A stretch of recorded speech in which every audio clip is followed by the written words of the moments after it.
Hello students, आज हम देखेंगे अपने बायोवेदा में नया टॉपिक जिसका नाम है प्लांट ट्रांसपिरेशन। प्लांट फिजियोलॉजी का ये लेक्चर 3rd है।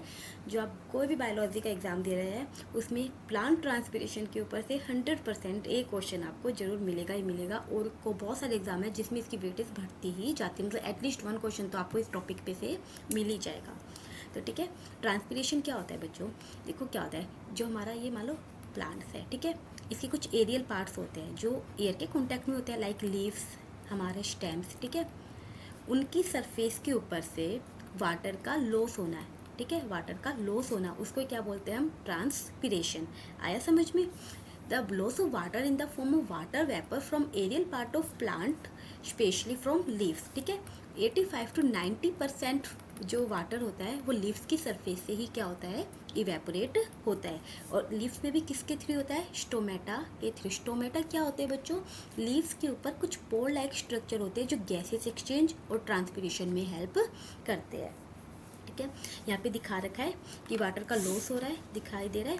और ये किस पे डिपेंड करता है? डीपीडी। डीपीडी का मतलब क्या है? आप एक चीज़ ध्यान रखना बस, इसके अंदर diffusion pressure, like high concentration से लो कंसंट्रेशन की तरफ हमारा वाटर का लॉस होगा। अब लीव्स ने वाटर एब्जॉर्ब कर रखा है तो वाटर की कंसंट्रेशन यहाँ पे हाई है, और यहाँ पे क्या है? वाटर वेपर कम है, तो वाटर वेपर का कहाँ जाएगा? हाई कंसंट्रेशन से लो कंसंट्रेशन की तरफ जाएगा। तो एक ड्राइविंग फोर्स लगती है, एक डिफ्यूजन फोर्स लगती है, जो वाटर क्या होने लग जाता है? ट्रांसपिरेशन होने लग जाता है। मतलब वाटर का लीव की सरफेस से निकल जाना, रिमूव हो जाना, उसको क्या बोलते हैं? ट्रांसपिरेशन। 3 तरीके से ट्रांसपिरेशन हो सकता है प्लांट्स के अंदर: स्टोमेटा, क्यूटिकुलर एंड लेंटिकुलर।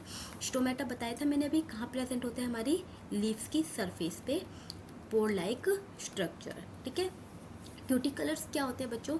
मानो हमारी लीव्स है, उसके जो ऊपर वाली लेयर होती है उसको बोलते हैं हम एपिडर्मिस। क्या बोलते हैं? एपिडर्मिस।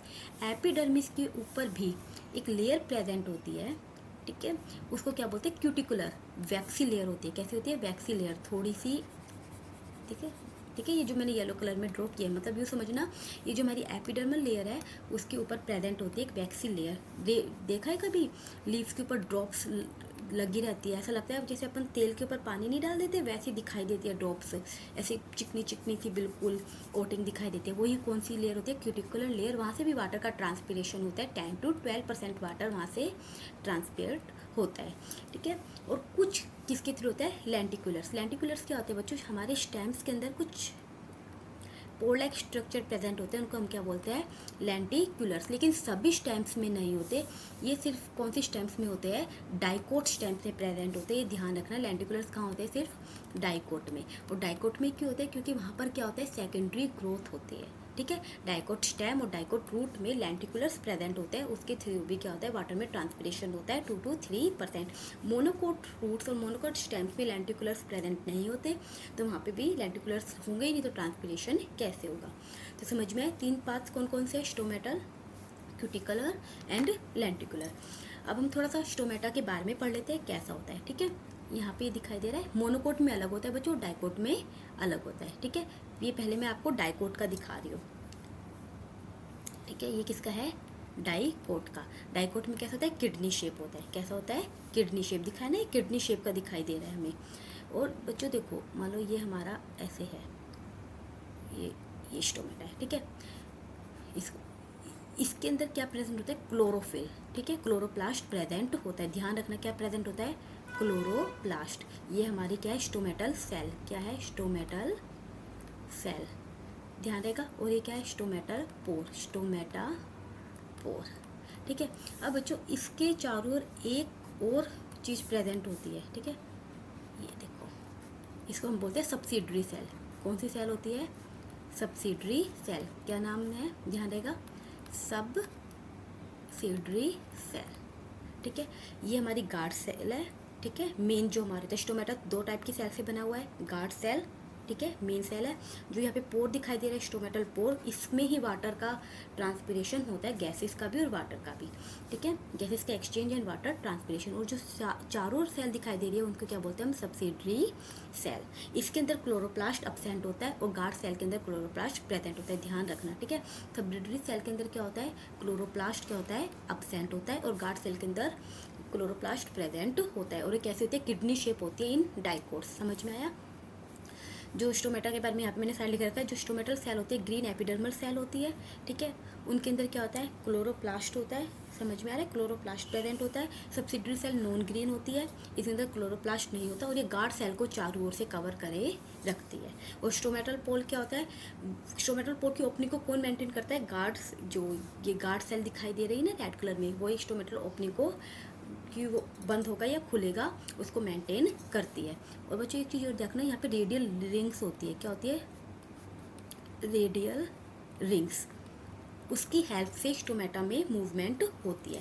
अब ये पोर ओपन है, अगर मान लो गार्ड सेल इस तरह से हो जाए, इस तरह से हो जाए, तो स्टोमेटल पोर क्या हो जाएगा, बंद हो जाएगा। मतलब ये ऐसे खुली है तो क्या है, खुला है, अगर वो बंद हो जाएगा तो क्या हो जाएगा, स्टोमेटल पोर भी बंद हो जाएगा। ये तो किसकी बात थी, हमारी डाइकोट की। मोनोकोट में क्या होता है, देखो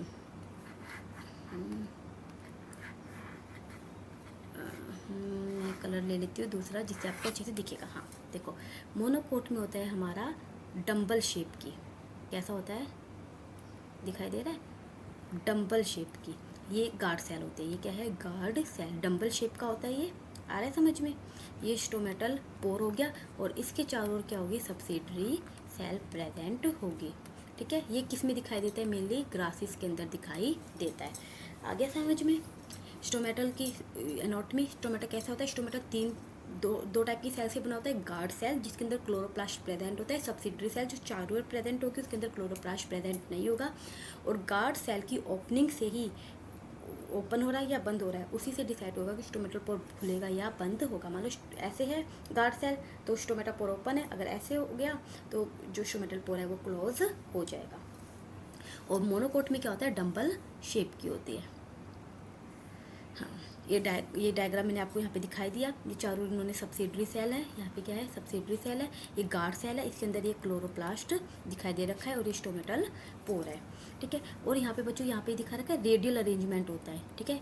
जो माइक्रोफाइब्रिल्स का रेडियल अरेंजमेंट होता है वो ही, उसी की हेल्प से क्या होता है कि स्टोमेटल पोर की ओपनिंग एंड क्लोजिंग होती है, गार्ड सेल की मूवमेंट में वही हेल्प करता है। रेडियल सेल ही क्या करती है, उसकी स्टोमेटल पोर की ओपनिंग और क्लोजिंग में हेल्प करती है।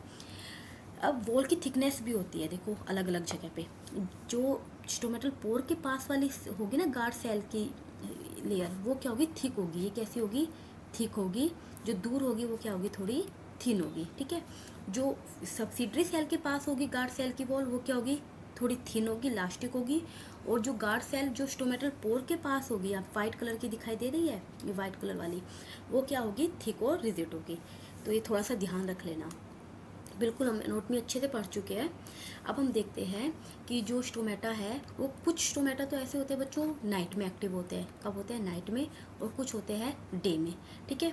मतलब कुछ तो डे में ओपन रहते हैं और कुछ नाइट में होते हैं। फोटो मतलब लाइट, अब देखते हैं उनको इसी बेसमेंट का नाम देते हैं फोटो एक्टिव और स्कोटो एक्टिव। फोटो मतलब लाइट, जो स्टोमेटा लाइट में मतलब डे लाइट में ओपन रहे उसको क्या बोलते हैं, फोटो एक्टिव स्टोमेटा। और जो डार्क में नाइट में ओपन रहे उसको क्या बोलते हैं, स्कोटो एक्टिव स्टोमेटा, ठीक है। Stomata open during the day, जो डे में ओपन रहे और नाइट में क्लोज हो जाए उनको क्या बोलते हैं, फोटो एक्टिव। और इसके उल्टा कर देते हैं, जो open during the night and close हो जाए डे में, उनको क्या बोलते हैं, स्कोटो एक्टिव, ठीक है। ये ज़्यादातर जो हमारे प्लांट्स होते हैं उसके अंदर फोटो एक्टिव स्टोमेटा पाया जाता है, और कुछ के अंदर स्कोटो एक्टिव पाया जाता है। और वो किसके अंदर पाया जाता है, कैंप प्लांट्स के अंदर, ठीक है। याद रखना किसके अंदर, कैंप प्लांट्स जो डेजर्ट में मिलते हैं, ठीक है। ड्राई कंडीशन में जीरोफाइट्स होते हैं, पाइनएप्पल, कैक्टाई, कैक्टस, ठीक है। उसमें कौन सा मिलता है, स्कोटो एक्टिव। क्यों, रात को क्यों स्टोमेटा ओपन होता है, अगर दिन में होगा तो बहुत ज़्यादा वाटर का लॉस हो जाएगा। अब इन बेचारों के पास तो पानी है ही नहीं पहले से, जो जीरोफाइट है, डेजर्ट में रह रहे हैं, तो अपना पानी बचाने के लिए स्टोमेटा कब ओपन करते हैं, सिर्फ रात के टाइम पे ही ओपन करते हैं, ठीक है। ये क्या, ये एडेप्शन है, बता दिया ना, dehydration under the blister desert. जब डेजर्ट सन बहुत तेज धूप लग रही होती है, वहाँ पे बहुत गर्मी होती है, तो ज़्यादा पानी एब्जॉर्ब ना हो तो वो अपने स्टोमेटा को बंद करे रखते हैं, ठीक है।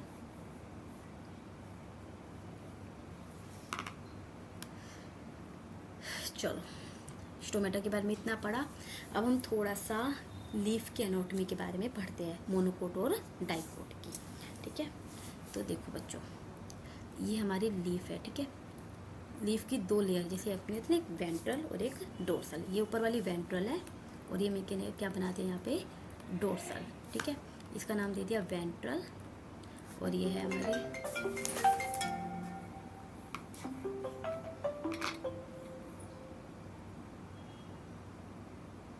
Dorsal surface.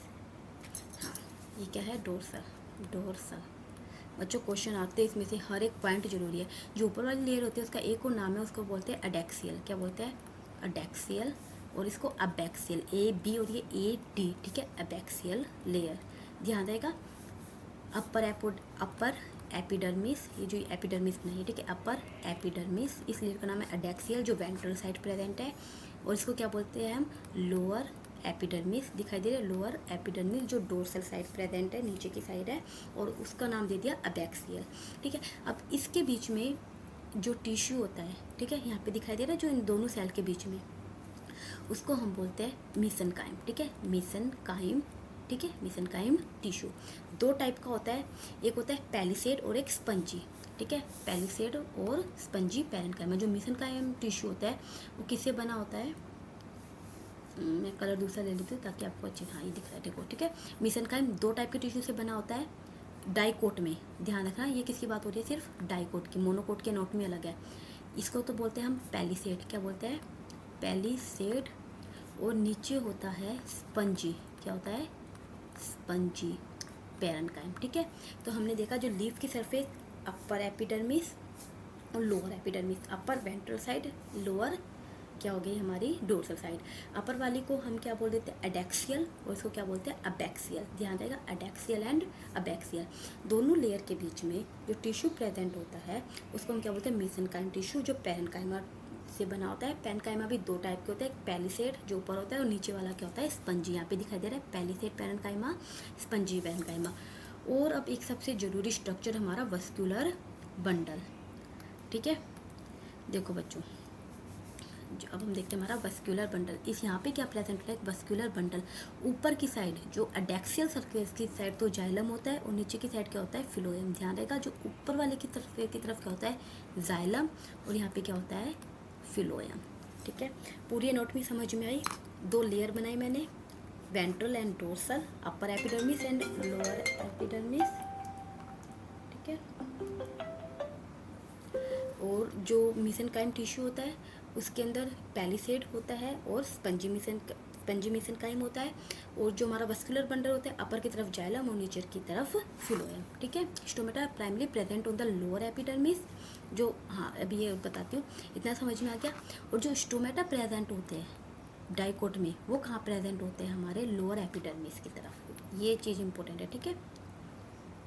जो स्टोमेटा प्रेजेंट होते हैं वो कहाँ प्रेजेंट होते हैं? लोअर एपिडर्मिस अबैक्सियल, ठीक है, अबैक्सियल सरफेस की तरफ प्रेजेंट होता है। बच्चों क्वेश्चन आ सकता है, ठीक है, where is the dicot, where is the stomata present in the dicot leaf, ठीक है, अबैक्सियल, अडेक्सियल। तो आप नाम देखिए कंफ्यूज मत होना बिल्कुल भी। Lower side abaxial, upper side adaxial, ठीक है। और कहाँ पे प्रेजेंट होंगे? अबैक्सियल की तरफ प्रेजेंट होंगे। ये सारा बता दिया। जो मीसोफिल टिश्यू है वो दो में, पैलिसेड और लोअर स्पंजी पैरेन्काइमा में, ठीक है। अब मोनोकोट लीफ का और देख लेते हैं हम बच्चों, इसका डायग्राम देखो। मोनोकोट लीफ में भी हम बना देते हैं सबसे पहले हमारी वही अपर एपिडर्मिस और लोअर एपिडर्मिस, ठीक है। पर बच्चों इसमें जो हमारा टिश्यू होता है, एक मिनट रुको, मीसोफिल टिश्यू होता है, मीसोफिल टिश्यू होता है, वो क्या होता है? वो दो में डिवाइड नहीं होता, ठीक है। वहाँ पे होती है एक बंडल शीट सेल, ठीक है। ये हमारा जाइलम और फिलोएम, जाइलम और फिलोएम ऐसे ही होता है। अबैक्सियल, अडेक्सियल की तरफ तो जाइलम वही, और अबैक्सियल की तरफ सब कुछ वैसे ही होगा। क्या होगा? फिलोएम होगा।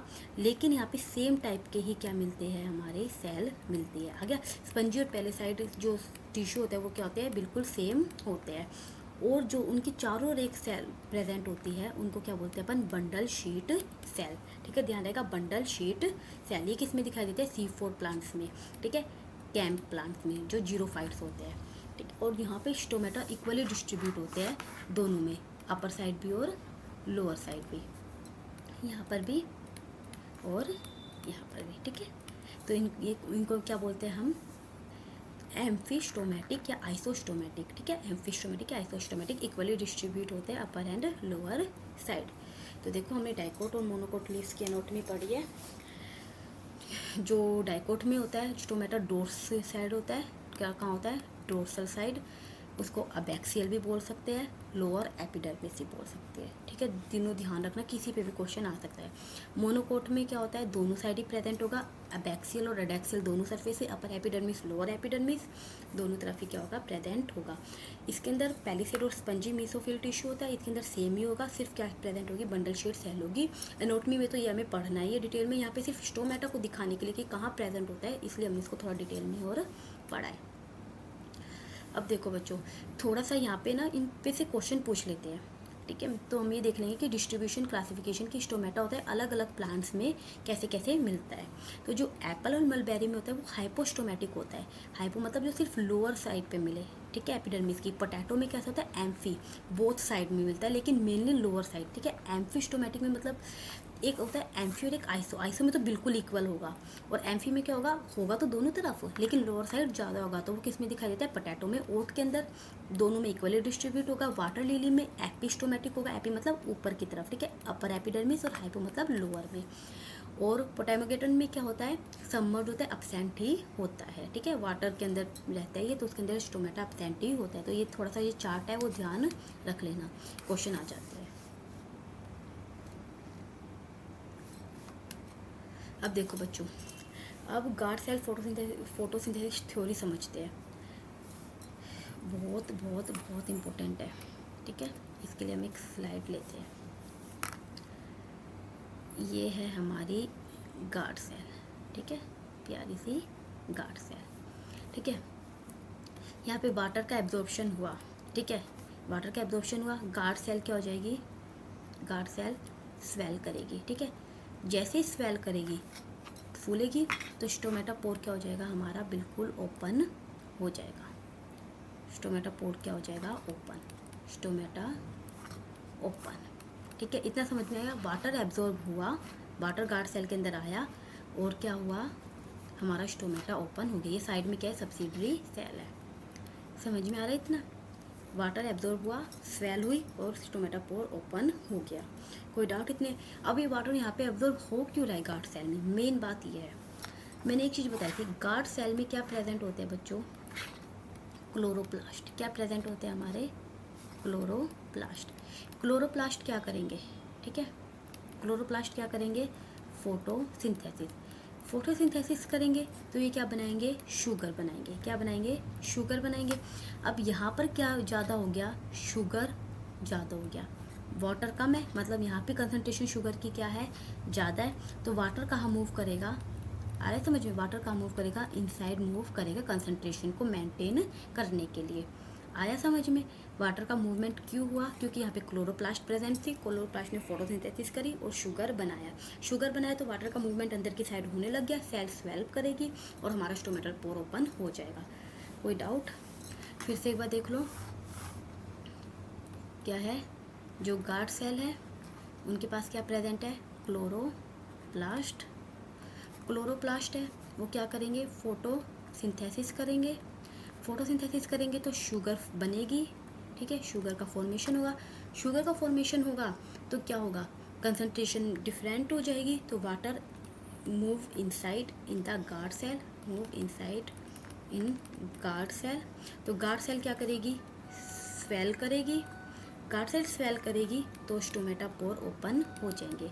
नाइट में इसके अपोजिट हो जाता है, नाइट में सनलाइट नहीं होगी तो क्या होगा, क्या होगा बताओ, फोटोसिंथेसिस नहीं होगी। फोटोसिंथेसिस नहीं होगी तो शुगर भी नहीं बनेगी, शुगर नहीं होगी तो वाटर का मूवमेंट कहाँ हो जाएगा, नाइट के दौरान क्या हो जाएगा, ये नाइट का केस बता रही हूँ, ठीक है, एट नाइट वाटर बाहर की तरफ मूव करने लग जाएगा। ठीक है, नाइट में बाहर की तरफ मूव करेगा तो जो हमारी गार्ड सेल है वो श्रिंक हो जाएगी, क्या हो जाएगी, श्रिंक हो जाएगी, और स्टोमेटा क्या हो जाएगा, क्लोज। स्टोमेटा क्या हो जाएगा हमारा, क्लोज हो जाएगा। देखो यहाँ पे सारा ये समझा रखा है। डे लाइट में फोटोसिंथेसिस होगी गार्ड सेल के अंदर, शुगर बनेगी, शुगर के कारण ऑस्मोटिक प्रेशर इंक्रीज होगा गार्ड सेल का, जिसके कारण वाटर का एंडोस्मोसिस होगा, वाटर अंदर जाएगा गार्ड सेल के, जिसके अंदर गार्ड सेल टर्जिड हो जाएगी। और ये किसकी होता है, रेडियल, जो हमने रेडियल माइक्रोफाइबर पढ़ा था ना, वही उसको स्वेल करने में हेल्प करता है और स्टोमेटापोर ओपन हो जाएगा। नाइट टाइम में क्या होगा, फोटोसिंथेसिस नहीं होगी, सोल्यूबल शुगर जो यूज़ होने लग जाएगी, ऑस्मोटिक प्रेशर जो गार्ड सेल का है वो कम हो जाएगा, तो वाटर उसमें से निकलने लग जाएगा। वाटर निकलेगा तो गार्ड सेल फ्लैसिड हो जाएगी, श्रिंक हो जाएगी, और हमारा जो पोर है वो क्लोज हो जाएगा। समझ में आया पूरी कहानी इसके पीछे की? ठीक है, एक तो ये थ्योरी थी बच्चों। ठीक है, अब हमारी एक थ्योरी और है इसके पीछे। ठीक है, वो लेविट ने दी थी, वो और देखते हैं। ये ठीक है, उन्होंने क्या बोला था देखो, बहुत ध्यान से समझना ये चीज़ भी, क्योंकि जितने ध्यान से समझोगे उतने अच्छे से समझ में आएगी। मैं गार्ड सेल बना रही हूँ। ठीक है, ये ध्यान रखना, ये क्या है हमारी गार्ड सेल। ठीक है, डे टाइम में यहाँ पे मान लो स्टोमेटा के थ्रू CO2 आ रही है। ठीक है, हमें पता है ना CO2 एब्जॉर्ब करते हैं, हमारे जो लीव्स है वो CO2 लेती है और ऑक्सीजन रिलीज करती है। CO2 हुई, CO2 और टैप एंजाइम होता है हमारे इसके अंदर प्लांट्स के अंदर। एक चीज़ और देख लो पहले इसके बारे में, जो इसको लेविट ने दी थी, के माल्टेट थ्योरी। ठीक है, लेविट ने दी थी। ठीक है, वो इस थ्योरी में आपको एक्सप्लेन कर रही हूँ। जो PEP पैप और CO2 कंबाइन होकर क्या बनाते हैं, ऑक्सेलो एसिटिक एसिड 4 कार्बन कंपाउंड, ये 3 कार्बन कंपाउंड था। ठीक है, इतना समझ में आया। फिर ऑक्सेलो एसिटिक किस में चेंज हो जाता है, मैलिक एसिड। किस में चेंज हो जाता है, मैलिक एसिड में। फिर मैलिक एसिड टूट जाता है किसके अंदर, मॉल्टेट आयन और H आयन। ठीक है, समझ में आ रहा है इतना। CO2 एंटर हुआ, PEP और CO कार्बन डाइऑक्साइड बनी।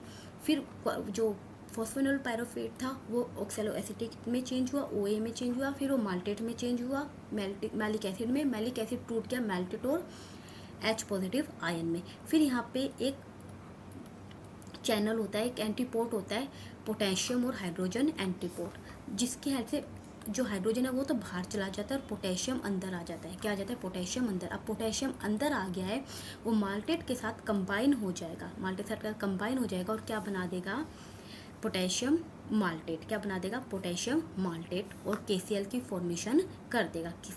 वो Cl भी एंटर हो जाता है, ध्यान रखना। इसके साथ क्या हो जाता है, क्लोरीन भी एंटर हो जाता है। क्यों होता है, अब पोटेशियम एंटर हो रहा है तो जो हमारा इसके अंदर देखो एक बार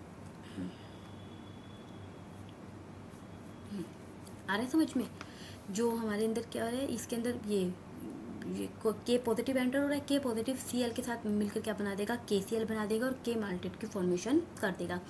अब जिसके कारण वही ऑस्मोटिक प्रेशर, अगर K माल्टेट और KCl बन गया तो टर्जिडिटी इंक्रीज हो जाएगी और पोर क्या हो जाएगा, ओपन हो जाएगा। बात का केस वही है, उसके अंदर बस शुगर बना था जिसके कारण पोर ओपन हो गया था। लेविट ने कहा कि शुगर से नहीं, ये किसकी वजह से होता है हमारा, एक मिनट में दूसरी स्लाइड पे दिखाती हूँ ये चीज़ है। ठीक है, K माल्टेट की वजह से पोर ओपन होता है। देखो ये पूरा अपन अच्छे से पूरा मैकेनिज्म यहाँ पे अच्छे से देखते हैं। ये हमारी है गार्ड सेल। ठीक है, गार्ड सेल, इसके अंदर क्या है, यहाँ पे CO2 एंटर हुई, CO2 एंटर हुई, हमारी CO2 एंटर हो गई। CO2 ने पैप के साथ, फॉस्फोइनोल पायरुवेट के साथ कंबाइन होकर ऑक्सेलो एसिटिक एसिड बनाया। ठीक है, ये 3 कार्बन कंपाउंड था, अब ये 4 बन गए कार्बन के साथ कंबाइन होकर। फिर इसने मैलिक एसिड बना दिया। क्या बना दिया, malic acid. Malic acid dissociate हो गया माल्टेट में और हमारा H पॉजिटिव आयन में। यहाँ पे एक एंटीपोर्ट होता है जो हाइड्रोजन को तो बाहर भेज देगा और पोटेशियम को अंदर डाल देगा। पोटेशियम क्लोरीन के साथ कंबाइन होकर तो KCl बना देती है और माल्टेट के साथ क्या बनाती है, K माल्टेट। अब K माल्टेट बनते ही यहाँ पे जो ऑस्मोटिक प्रेशर होता है वो यहाँ पे इंक्रीज हो जाता है। जो वाटर है वो क्या होने लग जाएगा, एंटर होने लग जाएगा। वाटर एंटर हुआ तो क्या होगी, हमारी गार्ड सेल की टर्जिडिटी इंक्रीज हो गई। टर्जिडिटी इंक्रीज हो गई तो जिसके कारण क्या हो गई, पोर ओपन हो गया, पोर ओपन। समझ में आया। और बाकी जो हम दूसरा वो करेंगे जब रात का टाइम होगा तो उसमें उल्टा हो जाएगा, स्टोमेटा पोर क्लोज होंगे तो CO2 की एंट्री नहीं होगी, तो सारी चीज़ें क्या हो जाएगी, उल्टी हो जाएगी, अपोजिट हो जाएगी। अब स्टोमेटा इंडेक्स के बारे में थोड़े से कुछ देखते हैं, ये क्या होता है। ठीक है, मान लो ये मैंने बताया था अपर एपिडर्मिस, लोअर एपिडर्मिस। ठीक है, एपिडर्मल सरफेस पे कितने स्टोमेटा प्रेजेंट है, ठीक है, उसको क्या बोलते हैं हम, स्टोमेटल इंडेक्स। आ रहा है समझ में, कोई डाउट? मान लो यहाँ पे 50 एपिडर्मल सेल है और यहाँ पे 5 स्टोमेटा है, तो एपिडर्मल इंडेक्स क्या हो गया, 5/50, मतलब 50 एपिडर्मल सेल पर 5 स्टोमेटा प्रेजेंट है, 1/10 रेशियो निकल जाएगा। कोई डाउट? जो ये हम यहाँ पे दिखा रखा I=S में E+S, इसको भी प्लस कर देंगे। आ रहा है समझ में, पर मेनली अपन जो रफली काउंट भी ऐसे कर सकते हैं, ठीक है, कितने एरिया में कितने स्टोमेटा प्रेजेंट है। और कुछ उसको मेजर करने के लिए भी कुछ डिवाइस है, एक पोरोमीटर, वो क्या करता है कि डायरेक्टली मेजर द डायमेंशन है टेम्परेचर, जो ओपन साइज उसका पोर के साइज को, पोर से याद रखना, पोर के साइज को मेजर करता है। पोटोमीटर क्या काम करता है, वाटर एब्जॉर्प्शन को करता है कि कितना वाटर एब्जॉर्ब हुआ है, ठीक है। एक गोंग्स पोटोमीटर होता है और एक डार्विन पोटोमीटर है। एक कोबाल्ट क्लोराइड पेपर है, वो क्या करता है, जो ये पेपर क्या होता है, ब्लू टू पिंक में चेंज हो जाता है जब वो हाइड्रेटेड होता है, मतलब उसमें वाटर एब्जॉर्ब होता है। तो हम उससे पता लगा सकते हैं कि कितना वाटर एब्जॉर्ब हुआ है, कितना नहीं हुआ है। अब देखो क्या क्या फैक्टर इफेक्ट करते हैं हमारे ट्रांसपिरेशन को, ठीक है। सबसे पहले है टेम्परेचर। मान लो टेम्परेचर इंक्रीज़ होगा, बाहर टेम्परेचर इंक्रीज़ है तो जल्दी जल्दी वो पानी को एब्जॉर्ब करेगा, पानी एब्जॉर्ब होगा मतलब वाटर एब्जॉर्ब होगा हमारा बाहर, तो ट्रांसपिरेशन इंक्रीज़ होगा। तो टेम्परेचर इंक्रीज़, ट्रांसपिरेशन भी इंक्रीज़, मतलब ये क्या हो गया, इसके डायरेक्टली प्रोपोर्शनल। हवा तेज़ चलेगी, जैसे हमारे कपड़े सूखते हैं उस हिसाब से देख लेना। कपड़ों में भी क्या है, मान लो बाहर का टेम्परेचर ज़्यादा है तो जल्दी कपड़े सूख जाते हैं, आ रहा है ना, क्योंकि वाटर जल्दी इवेपोरेट हो जाता है। जल्दी हवा चलेगी तो जल्दी कपड़े सूखते हैं, विंड पड़ेगी तो जल्दी जल्दी वाटर एब्जॉर्ब होगा, तो ट्रांसपिरेशन भी क्या होगा, इंक्रीज होगा। ह्यूमिडिटी, पहले ही पानी बाहर है, बाहर बहुत ज़्यादा है, ठीक है, पानी क्या है, पहले बाहर बहुत ही ज़्यादा है, तो उसके इन्वर्सली प्रोपोर्शनल, मतलब पानी की बाहर एनवायरनमेंट में ज़रूरत ही नहीं है तो वो लीफ से क्यों निकालेगा।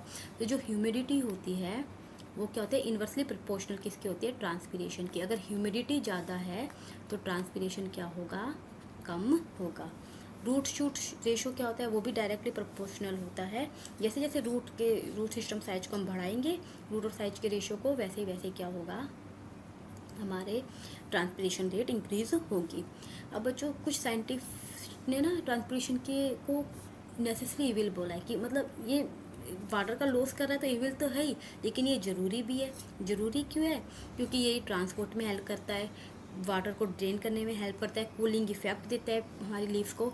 तो ये किसने दिया था, एक बार पूछा गया था ये एग्जाम में कि नेसेसरी इविल जो टर्म है वो किसने दी थी, वो के लिए ट्रांसपिरेशन प्रोसेस के लिए वो दी थी कर्टिस ने, ठीक है। और बार्न्स ने क्या बोला था इसको, अनअवॉइडेबल इविल। तो ये थोड़ा सा ध्यान रख लेना। यहाँ पे मैं आपको सब कुछ यही कवर करवा दूँ कि आपका एग्जाम में क्वेश्चन है वो एक भी ना छूटे, जो भी इम्पोर्टेंट पॉइंट है वो सारे यहाँ पर कवर हो रहे हैं। मतलब आपसे रिक्वेस्ट है, एक भी सिंगल पॉइंट भी मत छोड़ना, क्योंकि हर एक पॉइंट एग्जाम के लिए जरूरी है। और आपने एक बार ये पूरा पढ़ लिया ना प्लांट फिजियोलॉजी, तो आप कुछ ना तो कोई बुक्स पढ़ने की ज़रूरत है और ना ही किसी कोचिंग में जाने की ज़रूरत है, ना ही कोई और यूट्यूब चैनल देखने की ज़रूरत है। आपको मोर देन सफिशिएंट यहाँ पे सारे एग्जाम्स के लिए मिल जाएगा, और मेनली ये हमारे PGT लेवल के लिए है, ठीक है। Anti transparent necessary live. Anti transparent क्या होता है बच्चों, कि जो ट्रांसपेरेंट को रोके, ठीक है, ये जो कुछ ऐसे कंपाउंड होते हैं जो ट्रांसपिरेशन को, स्टोमेटल ओपनिंग को रोकते हैं, वो है ABA और PMA, ठीक है, फिनाइल मेरम्यूरिक एसीटेट एस्पेरिन, ठीक है। तो ये थोड़ा थोड़ा मैं इसलिए बताता कि एग्जाम में क्वेश्चन आया था आपके माइंड में रहे, आपने पढ़ा होगा तो 2-3 बार रिवाइज किया होगा। तो आज हमने क्या देखा, प्लांट ट्रांसपिरेशन, ठीक है, क्या होता है, वाटर का लॉस। फिर हमने देखा कि 3 पार्ट देखे, स्टोमेटल, क्यूटिकल और लेंटिकुलर। फिर हमने मोनोकोट और डाइकोट की एनाटॉमी देखी, स्टोमेटा की एनाटॉमी देखी, 2 टाइप की cell, guard cell and subsidiary cell, किसमें क्लोरोप्लास्ट होता है किसमें नहीं होता। फिर स्टोमेटा ओपन और क्लोज कैसे होता है वो पूरा देखा 2 तरीके से, एक तो शुगर वाले मेटाबॉलिज्म में और एक जो हमारे लेविट ने दिया था के मेल्टेड वाले से, ठीक है। तो सारा कुछ अच्छे से कवर कर लेना। Thank you. अगर आपको वीडियो अच्छी लग रही हो तो प्लीज़ चैनल को सब्सक्राइब करिए।